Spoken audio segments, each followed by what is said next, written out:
નમસ્કાર મિત્રો, આપણી આ ફાર્મર ફેમિલી ચેનલમાં આપ સર્વે દર્શક મિત્રોનું હાર્દિક સ્વાગત છે. મિત્રો, આજે ચર્ચા કરવી છે મગફળીનો પાક 30 થી 50 દિવસનો થાય એ સમયગાળામાં કેવી માવજત કરી શકાય એ ચર્ચા કરવા માટે હું આપની સાથે મનીષ બલદાણિયા, કૃષિ વૈજ્ઞાનિક તરીકે કૃષિ વિજ્ઞાન કેન્દ્ર કોડીનાર ગીર સોમનાથ ખાતે ફરજ બજાવું છું. તો આજ ખાસ કરીને જોઈએ તો મગફળીનો પાક લગભગ ઘણાને મહિના દિવસ ઉપરનો થઈ ગયો છે, ઘણાને 45-50 દિવસના સમયગાળા આસપાસ થઈ ગયો. ત્યારે મગફળીના પાકને કેવી માવજત ખેડૂત કરે તો એ ખૂબ સારું ઉત્પાદન લઈ શકે, આપણા માટે અત્યારે ખૂબ અગત્યનું છે. ખાસ કરીને ગુજરાતનો લગભગ એક પણ વિસ્તાર બાકી નથી જ્યાં વરસાદ નહીં થયો હોય. ન થયો હોય તો કોમેન્ટમાં લખજો, અમને પણ ખ્યાલ આવે કે ગુજરાતના આ શેડા ઉપર હજી સુધી વરસાદ પહોંચ્યો નથી. હા, મારા બનાસકાંઠાના મિત્રોની કોમેન્ટ હતી કે સાહેબ હજી સુધી બનાસકાંઠાની અંદર એટલો બધો વરસાદ છે કે ઘણા બધા વિસ્તારોની અંદર વાવેતર કરી શક્યા નથી. તો ત્યારે ઘણા બધા મિત્રો એવા છે કે જેની મગફળી અત્યારે 45-50 દિવસના સમયગાળે પહોંચી ગઈ છે. કારણ કે ગુજરાત રાજ્યની અંદર મે મહિનાની અંદર જ્યારે માવઠાના વરસાદ થયા ત્યારે ઘણા બધા ખેડૂત મિત્રોએ વાવેતર કરી દીધું હતું. એટલે 15 મે પછી જેણે વાવેતર કર્યું હોય એ મિત્રોને અત્યારે મગફળી 40 થી 45 દિવસના સમયગાળે પહોંચી છે. જે મિત્રોએ 1 જૂનથી વાવેતર કર્યું છે એને પણ મહિના દિવસની મગફળી થઈ ગઈ છે. તો ખાસ કરીને જોઈએ તો ખેડૂતના અત્યારે સવાલ પૂછવામાં આવે કે સાહેબ અત્યારે ખાતર નાખી શકાય કે કેમ? મારા હિસાબથી મિત્રો ખાતર નખાય નહીં. હવે મગફળી 1.5 મહિનાની થઈ ગઈ, મગફળીની અંદર ખુદ નાઇટ્રોજન બનાવવાની ક્ષમતા છે, તો એની અંદર નાઇટ્રોજન યુક્ત કોઈ પણ ખાતર નાખી શકાય નહીં. એક પણ ખાતર નાખવાની ભલામણ મગફળીની અંદર નથી. ઘણા બધા ખેડૂત મિત્રોના અનુભવ એવા રહ્યા છે, પાછળથી જો જે કોઈ ખાતરો છે ડીએપી 20-20, 20-20-0-13, તો આવા બધા ખાતરો જો કદાચ નાખે તો એની અંદર રોગ આવવાની શક્યતા, એટલે કે દોડવા હળવાની પ્રોબ્લેમ છે એ ઘણીવાર વધી જતા હોય. તો આવી પરિસ્થિતિમાં ખેડૂતે મને અનુભવ જણાવ્યો છે તો એણે ખાતર, એક પણ ખેડૂત મિત્રોએ ખાતર નાખવાની મગફળીની અંદર ભલામણ નથી. વિડીયો થોડો કદાચ 5-10 મિનિટ લંબાય તો જોવાનું ચૂકતા નહીં, કારણ કે આ માહિતી તમારા માટે ઉપયોગી છે. બીજું, વૃદ્ધિ થતી નથી. અત્યારે ગુજરાત રાજ્યની અંદર મગફળીના 3 પ્રકાર થઈ ગયા. આ હાલની પરિસ્થિતિની વાત કરું છું. પહેલો પ્રકાર એવો છે કે એક ખેડૂતનો પ્રશ્ન એવો છે, એટલે એક સાઈડના, કે ભાઈ મગફળી પીળી પડી ગઈ છે, એનો વિકાસ થતો નથી.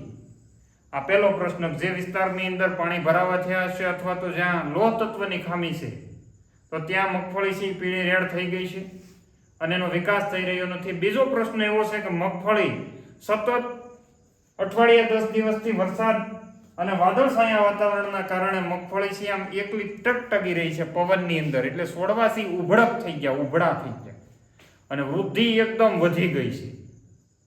છોડવા આમ બેઠલો ઘાટ હોવો જોઈએ એવા રહ્યા નથી. આવી પરિસ્થિતિની અંદર ખેડૂતે કેવો કાર્યક્રમ કરવો જોઈએ? અને એક વિભાગ આપણો એવો છે, એટલે 3 ભાગની અંદર વહેંચી શકાય. છેલ્લો વિભાગ એટલે ત્રીજો ભાગ એવો છે જેને નોર્મલ પરિસ્થિતિ છે. આંશિક વરસાદ પણ માપસરનો છે અને મગફળી પણ ખૂબ સારી છે. તો આવા મિત્રોએ કેવી પરિસ્થિતિની અંદર કેવું કાળજી રાખવી જોઈએ એની આજે ખાસ કરીને ચર્ચા કરવાની છે. તો જે મિત્રો મગફળી પીળી થઈ ગઈ અને વૃદ્ધિ થતી નથી એ મિત્રોએ ખાસ, કારણ કે હવે તમે 30 દિવસ ઉપરના સમયગાળે પહોંચી ગયા, જો હવે વૃદ્ધિ ન થાય તો એ મગફળીની અંદર કાંઈ ઉત્પાદનની અંદર કાંઈ કાઢી શકીએ નહીં. એટલે એના માટે વૃદ્ધિ કરવી આપણા માટે ખૂબ અગત્યની છે. એની વૃદ્ધિ માટે વૃદ્ધિ વર્ધકોનો ઉપયોગ કરવો જોઈએ. પણ ખાસ વૃદ્ધિ ન થતી હોય, પીળી થઈ ગઈ હોય, તો એના માટે ખાસ કરીને એક સારામાં સારી આપણે ભલામણ કરી હતી, 25-25 ખાતરનો ડોઝ આપવાની. 25-25 જો એક પંપે 35 ml નાખી અને છંટકાવ કરવામાં આવે, સાથે ઝિબ્રેલિક એસિડનો ઉપયોગ કરવામાં આવે.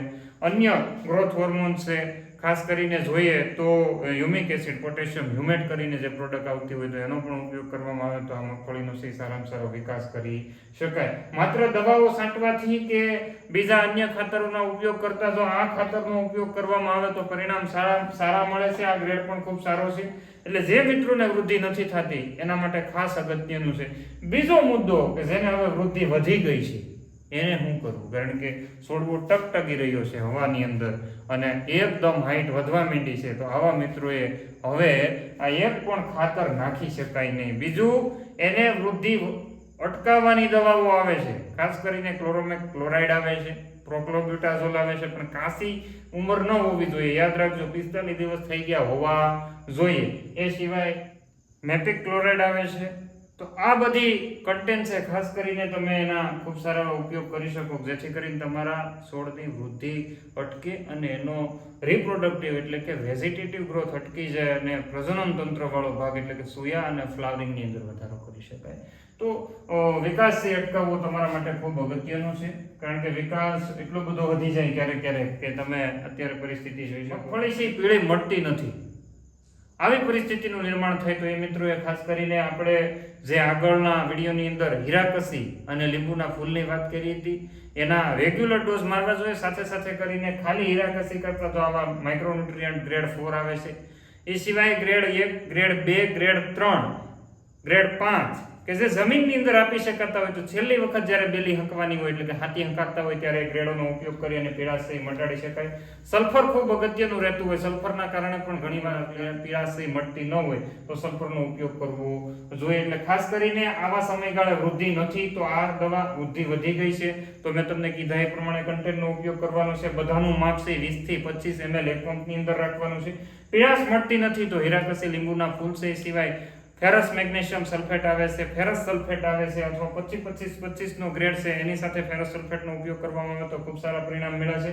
ફૂગના પ્રશ્નો અત્યારે રહેશે, કાળી ફૂગનો પ્રશ્ન રહેશે અથવા ઊભો હુકારો આવી જતો હોય તો આવી પરિસ્થિતિની અંદર મેટાલેક્ઝિલ મેન્કોઝેબ ખૂબ સારું પરિણામ આપે છે. મિત્રો જૂની દવા છે, ઓલ્ડ ઇઝ ગોલ્ડ, જૂનું છે એટલું સોનું છે, એમ મેટાલેક્ઝિલ મેન્કોઝેબ તાકાત વાળી દવા છે જેની અંદર અત્યાર સુધીમાં કોઈ એટલી એવી રેઝિસ્ટન્સ ફૂગ નથી કે જે એને પાડી દેતી હોય. તો ફૂગનાશક દવા પર ખાસ ખેડૂતે ધ્યાન રાખવાનું છે કે આ બધા ખાતરોનો જ્યારે પંપની અંદર છંટકાવ કરે ત્યારે ફૂગનાશક દવા ભેગી નાખી શકાય નહીં, નહીતર રિઝલ્ટ નહીં મળે. એટલે આ એટલી માહિતી છે ખાસ કરીને તમારે ધ્યાન રાખવાની છે. પછીના મુદ્દાની વાત કરીએ મિત્રો તો અત્યારે હવે ખેડૂત છે આપણે ખાસ કરીને સારું ઉત્પાદન મળી રહે એના માટે ખેડૂત કેવા ડોઝ અપનાવે તો જેથી કરીને એને ખૂબ સારો ફાયદો થાય. તો અત્યારે તમારી મગફળી 30 થી 35 દિવસની હોય અથવા તો 35 થી 50 દિવસના સમયગાળે પહોંચી હોય ત્યારે તમારે જો 30 દિવસની મગફળી હોય તો તમારે ઉપયોગ કરવાનું છે 1261-0. 30 થી 35 દિવસના સમયગાળે હોય ત્યારે 100 ગ્રામ 1261-0 તમે જો વૃદ્ધિ બરાબરની મધ્યમ હોય તો, વૃદ્ધિ વધી ગઈ હોય તો 1261-0 નો ઉપયોગ કરવાનો નથી. હવે 1261-0 નો ઉપયોગ કરવાનો છે એ શા માટે કરવો એ આગળ સમજીએ. અગર તમારી મગફળી 40 થી 45 દિવસના સમયગાળે પહોંચી ગઈ તો તમે 0052-34 આ ખાતરનો ઉપયોગ તમારે કરવાનો છે. હવે આ બંને ખાતરનો ઉપયોગ એટલા માટે કરવાનો છે કે આની અંદર 52% ફોસ્ફરસ છે, આની અંદર 61% ફોસ્ફરસ છે. આ બંને ફોસ્ફરસ ખૂબ અગત્યના છે કારણ કે અત્યારે ફોસ્ફરસનો રોલ એવો છે કે દાણો બંધાવવા માટે, ઉયો ફોડવા માટે, ફ્લાવર વધારવા માટે, સાથે સાથે જોઈએ તો મૂળનો પણ વિકાસ જરૂરી છે. આ સમયે મૂળનો વિકાસ થવો, કારણ કે મૂળ જેટલા ઊંડા જશે એટલું છોડ મજબૂત બનશે. એટલે 1261-0 તમારી મગફળી 35 દિવસની થાય ત્યારે અને 052-34 45 દિવસની થાય ત્યારે આની સાથે માઇક્રોન્યુટ્રિયન્ટ ગ્રેડ 4 કરીને જે આવે છે એ એક પંપની અંદર જો 100 ગ્રામનું પેકેટ માર્કેટની અંદર અવેલેબલ હોય તો 10 ગ્રામ અને 250 ગ્રામનું પેકેટ માર્કેટ અવેલેબલ હોય તો 25 ગ્રામ. એટલે ખાતર કયા છાંટી શકાય? હા, એક ભાઈની કોમેન્ટ હતી તમે ખાતર સિવાય વાત નથી કરતા. ભાઈ હું વેસવાનો ધંધો નથી કરતો પણ સાચી દિશાની અંદર ખેડૂતને લઈ જવા માંગુ છું. ગયા વખતે ઘણા બધાએ સાંટ્યું હતું ને એને ઘણો ફાયદો થયો તો એ તમે કોમેન્ટ લખવાનું નહીં ભૂલતા કે મને ફાયદો થયો તો તમારું નામ લખજો, તમારું ગામ લખજો અને તમને કયા પાકની અંદર 052-34 નો ફાયદો થયો તો એ લખવાનું મિત્રો નહીં ભૂલતા, કારણ કે આપણે ઘણા બધા એવા લોકો છે કે એને આપણે આ વસ્તુ કદાચ બતાવવી પડતી હોય. વર્ધકો કયા વાપરવા એ ખાસ અગત્યનું છે. ઘણા અત્યારે જેને દાઢાની દવા કહીએ કે હુયા બેહાડવાની દવા કહીએ એ દાદા જાત થાય.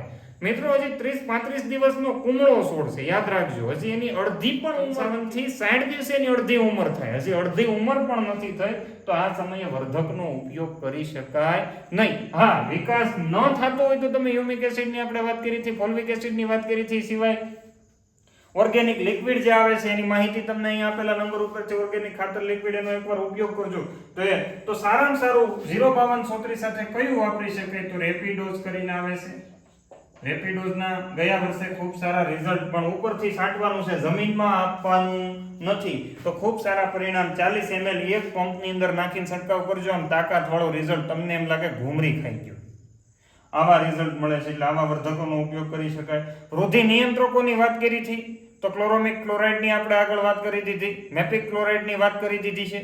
તો હોમોબ્રાસિનોલાઇડ છે, આવા બધા છે, એનો ઉપયોગ તમે 25 ml એક પંપની અંદર નાખીને છંટકાવ કરો. પણ જો વૃદ્ધિ વધી જાય તો નિયંત્રકનો ઉપયોગ કરવાનો છે. ફાલ ફૂલ માટે કઈ વાપરી શકાય? અગર તમારી મગફળી 50 દિવસ ઉપર જાય તો આપણે પાછા વિડીયો બનાવવા આવવાના છે. એટલે ફાલ ફૂલ માટે અત્યારે 052 34 12 61 0 રેપિડોઝ આ એટલી દવાના ઉપયોગ કરવાના છે. અને આનાથી મગફળી ખૂબ સારી, આમ મિત્રો દિલ ખુશ થઈ જશે. અમારે હરિભાઈ ઘણીવાર તમે કોમેન્ટની અંદર હરી લખેલું જોયું છે, ખૂબ સારા એવા મતલબ એ માણસે પ્રયત્ન કર્યા ને એને ખૂબ સારું રિઝલ્ટ મળ્યું. પણ કેમ ન મળી શકે? એટલે ખૂબ સારા રિઝલ્ટો અમારા આવા ખેડૂત મિત્રોને મળી શકતા હોય તો તમે પણ છે એ સારા એવા ઉત્પાદનો લઈ શકો. આમાં ખાસ કરીને હવે અત્યારનો યુગ છે ને એ સોશિયલ મીડિયાનો થઈ ગયો. એક બાજુ આ બાજુ ખોલો તો એ બાજુ ઊભા છે, આ બાજુ ખોલો તો એ બાજુ ઊભા છે. જ્યાં દરવાજો ખોલો ત્યાં માણસો વિડીયો લઈને ઊભા છે. કોક કે આ નાખી ગયો, કોક કે આ નાખી ગયો, કોક કે આ નાખી ગયો. હવે કોનું એકનું ગમે ત્યાં નક્કી કરીને નાખજો. મનીષભાઈનું નક્કી કરો તો મનીષભાઈએ કીધું એ પ્રમાણે હાલજો. અન્ય કોઈ પણનું નક્કી કરો તો એના પ્રમાણે હાલજો. એબીસીડીનું નક્કી કરો તો એબીસીડી પ્રમાણે હાલજો. પણ જેનું નક્કી કરો એ પ્રમાણે હાલજો. બધાયનો ખીસડો નહીં કરતા, નહીં તો તમારું ભેગું નહીં થાય.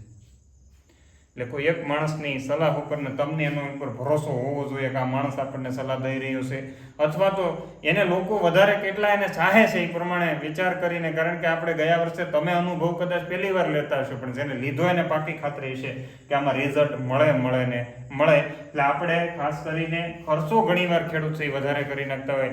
32 નંબર ગિરનાર 4, 128 નંબર ગિરનાર 5 આ જેને વેવી અને ફૂગનાશક દવાના રાઉન્ડની જરૂર નથી. કારણ કે એમાં કાળી ફૂગ એક કદાચ થોડોક એટેક કરવા આવી છે, બાકી એક પણ ગેરું ટીકા એના રોગ આવતા નથી. એટલે આ મિત્રોએ ખાસ ખોટી હું કામ ખર્ચો કરો છો. પછીની વાત મિત્રો, ઈયળોની દવા. ઘણા એમ કે આસી મારી દઈએ. મને ઘણા એવું મળે હળવો ડોઝ થાય કયો નહીં. ભલા માણા હળવો ડોઝ હું કામ મારવો જોઈએ તારે? એમાં ફૂગ નથી તો ફૂગનાશકનો રાઉન્ડ ન મરાય, ઈયળ નથી તો ઈયળનાશકનો રાઉન્ડ હું કામ મારવો જોઈએ? અને વરસાદના કારણે ઘણા બધા વહી ગયા, ઘણા ડાળિયાને નથી ઓળખતા. ડાળિયાની ઈયળો ડાળિયા દેખાય એટલે દબા બોલાવી દે. ભલા માણા એકવાર એને ઓળખો તો ખરા. એટલે ખાસ તમને આવી 30 થી 50 દિવસની મગફળી થાય ત્યારે એક પણ ખાતર, ખાસ કરીને યુરિયા યુક્ત ખાતર નાખવું નહીં, નહીતર તમારો બેડો પાર નહીં થાય. બીજું, વૃદ્ધિ ન થાય તો એના માટે, વૃદ્ધિ વધી જાય તો એના માટે, અને ખાસ કરીને અત્યારે આપણે તો હુયાનું કામ છે. છેલ્લી બેલી હકારીએ ત્યારે છેલ્લે યાદ આવી ગયું, છેલ્લી વખત બેલી હકારીએ ત્યારે જીપ્સમ નાખવું ખૂબ અગત્યનું છે. કારણ કે મિત્રો જીપ્સમ હવે ક્યાં મળે મને નથી ખબર, પણ તમને કહું છું સરદારનો જ્યાં ડેપો છે ત્યાં જઈને તપાસ કરજો. અત્યારે ફોસ્ફો જીપ્સમ ઘણા માર્કેટની અંદર આવે છે, ડેપોની અંદર પણ મળી જશે. નહીં તો મને સીધો ફોન કરે કે ક્યાં છે, મને ગોતી ગયો નહીં. હવે તમારે તપાસ કરવાની છે, એટલે તપાસ કરજો. 1 વીઘાની અંદર 1 થેલી જીપ્સમ, છેલ્લી વખત બેલી આંખો ત્યારે 1 થેલી જીપ્સમ તમારે વાપરવાનું છે.